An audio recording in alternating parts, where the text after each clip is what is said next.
নিজেকে মাটি মনে করেন, মাটি মনে করেন। হযরতে মওলা আলীকে জিজ্ঞেস করা হয়েছে, রুকু একবার, কিয়াম একবার, সিজদা কেন দুইবার? বলে সিজদা দুইবার। প্রথম সিজদায় তোমাকে জানিয়ে দেওয়া হয় মিনহা খালাকনাকুম, এখান থেকে তোমাকে সৃষ্টি করা হয়েছে। দ্বিতীয় সিজদায় তোমাকে জানিয়ে দেওয়া হয় ওয়া ফিহা নুঈদুকুম, এখানেই তোমাকে আবার যেতে হবে। তো মাটির সাথে আমাদের সম্পর্ক, আজ নয় কাল মাটি হয়ে যাব। এই মাটির দেহ, মাটির মনি কেন এত অহংকার করবে? ওই মিশরের আজিমুস শান একজন মুফাসসির শেখ শারাবি, যিনি comparative religion, please concentrate young generation, যারা মোটরসাইকেলে চললে একটু পাশ দিয়ে কেউ ওভারটেক করে গেলেই অহংকার চলে আসে, ঠিক কিনা কথা বলেন না?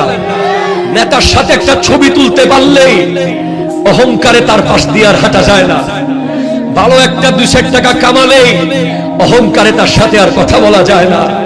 আরে তাকে বলছি শেখ শারাবি, বিশাল বড় আজিমুস শান মুফাসসির, যিনি কম্পারেটিভ রিলিজিয়নের উপরে বক্তব্য রেখে কায়রো বিশ্ববিদ্যালয়ে ইহুদি ধর্মের যাজককে হারিয়ে দিয়েছেন, মুসলমান ইসলাম ধর্মকে বুলন্দ করেছেন ওনার যুক্তি দিয়ে। তখন সবাই ওনাকে কাঁধের উপরে নিয়ে তাকবীর দিচ্ছে, আপনি কত বড় শেখ, কত বড় আলেম।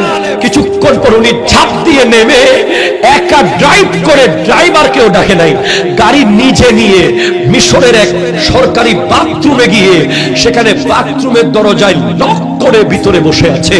1 ঘন্টা চলে যায়, 1.5 ঘন্টা চলে যায়, হুজুর দরজা খুলে না। পরে অনেকক্ষণ পর হুজুর দরজা খুলেছে, দেখতে পাচ্ছে যে শেখ শারাবি মুফাসসিরে আজম, জমানার শ্রেষ্ঠ মুফাসসির, জগতের শ্রেষ্ঠ মুফাসসির, তাফসীরে শারাবির লেখক কমেট পরিষ্কার করতেছে। বাথরুমের কমেট ডোলে ডোলে ডোলে ডোলে। জিজ্ঞেস করা হলো, শেখ মা হাযা লিমাযা, কেন আপনি এই কাজ করছেন, এগুলো কি? উনি জবাব দিচ্ছেন, তোমরা যখন আমাকে তাকবীর দিয়ে বলতেছো মা আহসান মা আজমাল কালামুকা আনতা আকবারুল কুবারা আনতা আফদালুল ফুদালা, যখন তোমরা এভাবে আমাকে বলছিলে, আমার ভিতরে শয়তান আমাকে ডিস্টার্ব করছে। শারাবি, তুমি তো অনেক বড় মুফাসসির, তুমি তো বিশ্ববিখ্যাত ব্যক্তি, তুমি তো কত বড় হয়ে গেছো। তখন আমি তাকে দমাতে পারতেছিলাম না, আমার ভিতরে অহংকার চলে আসতে চাচ্ছে। এটা তো আল্লাহর চাদর, আমার সারা জীবনের ইবাদত শেষ হয়ে যাবে।